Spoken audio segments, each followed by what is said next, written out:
जय जोहार। मैं श्रीमती रजनी शर्मा, रायपुर छत्तीसगढ़ से।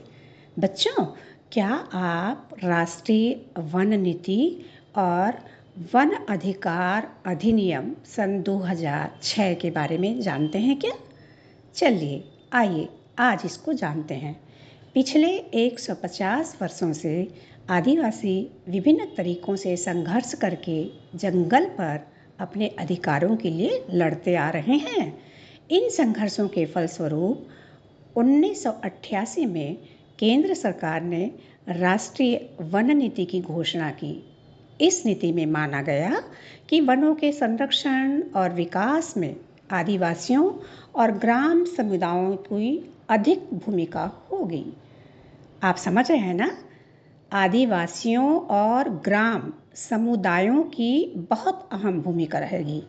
उसके अनुसार वनों का उपयोग इस तरह करना होगा जिससे वनों के आसपास रहने वालों को रोजगार मिले।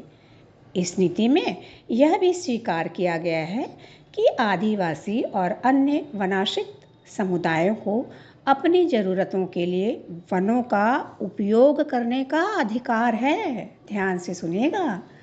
आदिवासियों को अपने वनों का उपयोग करने का अधिकार है। इसी बीच देश भर में आदिवासियों की बढ़ती बदहाली पर चिंता होने लगी और सन 2006 में संसद ने लंबे विचार और वाद विवाद के बाद वन अधिकार अधिनियम सन 2006 पारित किया। इस अधिनियम ने पहली बार ये स्वीकार किया कि पिछले सन 200 वर्षों में आदिवासियों को उनके अपने वनों पर पारंपरिक अधिकारों को न मानकर उनके साथ घोर अन्याय किया गया। अब यह भी स्वीकार किया गया कि वनों का संरक्षण या विकास आदिवासियों के अधिकारों की बहाली के बगैर तो संभव ही नहीं है। सुना बच्चों, ये कितना क्रांतिकारी निर्णय था।